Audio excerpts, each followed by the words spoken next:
జగన్ గారు మా అంగన్వాడీ తాళాలు బదులు కొట్టేయటం ఎంత న్యాయం అండి. మేము న్యాయమైన పోరాటం చేస్తున్నామండి. కనీసం ఒక ఫ్యామిలీ బ్రతకాలంటే 26,000 కావాలని సుప్రీంకోర్టు తీర్పిచ్చిందండి. కానీ గవర్నమెంట్ మాకు ఇచ్చేది 11,500 తీర్పండి. దానిలోనే మేము పిల్లలకి కూరగాయలకి తీసుకెళ్తున్నామండి. ఒక పిల్లాడికి 2 రూపాయలు చొప్పున ఇస్తున్నారండి. 20 మంది వస్తే 40 రూపాయలు అవుతుంది. మా కూరగాయలు సరిపోతాయండి, 40 రూపాయలు కూరగాయలు సరిపోతాయండి. గ్యాస్కి 1100 గ్యాస్ అవుతుందండి. కానీ మాకు ఇచ్చేది చాలా తక్కువ అండి. గ్యాస్ బండ కూడా మేము ఖర్చు పెట్టుకుంటున్నాము. ప్రతిదానికి మా జీతంలో డబ్బులు ఖర్చు పెట్టినప్పుడు మా జీతాన్ని మేము ఇంకా ఇంటికి తీసుకెళ్ళట్లేదండి. గవర్నమెంట్కి ఖర్చు పెడుతున్నామండి. మా కోరికలు న్యాయమైనవే కదండి. 26,000 జీతం లేకపోతే మేము బ్రతకడం కష్టం. అందుకని మేము అందరం రోడ్డు మీదకి వచ్చామండి. అది కరెక్టే కదండి. కానీ మేము ఉద్యోగస్తులు అయి ఉంటే మీరు కూడా వెళ్ళి తాళాల బద్దలు కొట్లు ఎంతవరకు న్యాయం అండి. ఖచ్చితంగా మా పోరాటాన్ని ఎన్ని రోజులైనా మేము ఇలాగే చేస్తామండి. ఎవరు వచ్చినా ఎవరు మా పోరాటాన్ని ఆపలేరండి.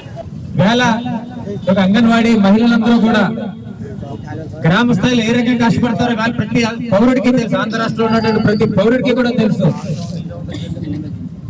వాళ్ళ గర్భిణీ స్త్రీలకి మంచి పోషణ అందివ్వాలంటే వాళ్ళు కనిపెట్టుకుని వాళ్ళు ఆరోగ్యంగా ఉండే విధంగా చూసేటువంటి వ్యక్తులు ఒక అంగన్వాడీ మహిళలు. వాళ్ళ ఆంధ్ర రాష్ట్రంలో ప్రతి కుటుంబానికి కూడా వాళ్ళ అంగన్వాడీ మహిళలంటే ఒక రకమైన గౌరవం. అటువంటి గౌరవించేటువంటి ఒక మహిళలు వీళ్ళని ఎక్కడ కూడా పట్టించుకోకుండా, వీళ్ళని ఎక్కడెక్కడ చూడకుండా ఈ 4 సంవత్సరాలు ఈ రకంగా వాళ్ళు వదిలేయటం అనేది చాలా దుర్మార్గమైన చర్య.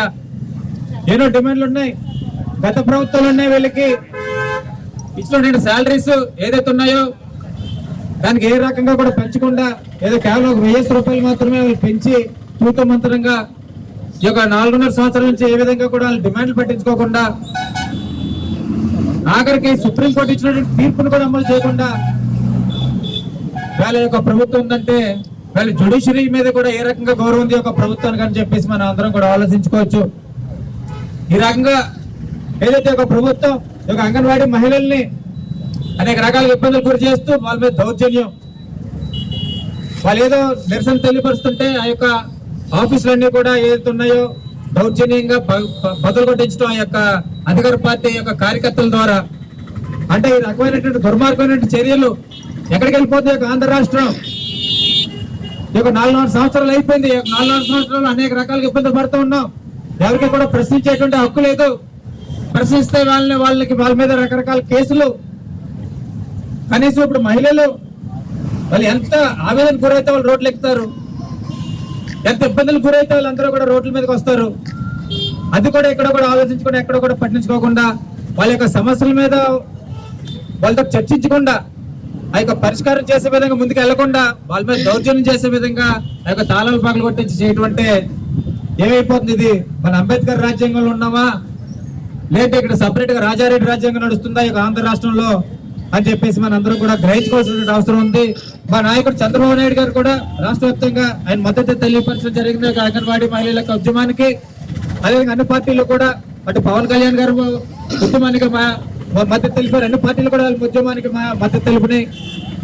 అదేవిధంగా కమ్యూనిస్టులు, సిఐటి సంబంధించినటువంటి వాళ్ళు ప్రత్యేకంగా ఒక కార్యక్రమాన్ని ముందుకు తీసుకుని నడిపించడానికి ప్రత్యేకమైనటువంటి ధన్యవాదాలు తెలియజేసుకుంటూ ఉన్నా. ఖచ్చితంగా ఈ యొక్క మీ యొక్క పోరాటంలో, అంగన్వాడీ మహిళల యొక్క పోరాటంలో అంతా కూడా ఉన్నాం. మేమే కాదు, ప్రతి పౌరుడు కూడా ఆంధ్ర రాష్ట్రంలో ఉన్న ప్రతి కుటుంబం కూడా వెనకాల ఉందని చెప్పేసి సందర్భంగా తెలియజేసుకుంటూ, ఏ ఇబ్బందులు వచ్చినా మేము అన్ని రకాలుగా మీకు ఉంటాం, మీకు మద్దతు తెలియజేస్తున్నాం, మీకు సంఘీభావంగా ఉంటాం అని చెప్పేసి తెలియజేస్తూ సెలవు తీసుకుంటా ఉన్నాం. Thank you. మరిన్ని వీడియోస్ కోసం ఛానల్ ని సబ్స్క్రైబ్ చేయండి, లేటెస్ట్ అప్డేట్స్ కోసం వాట్సాప్ ఛానల్ ని ఫాలో చేయండి అండ్ లింక్ డిస్క్రిప్షన్ లో ఉంది.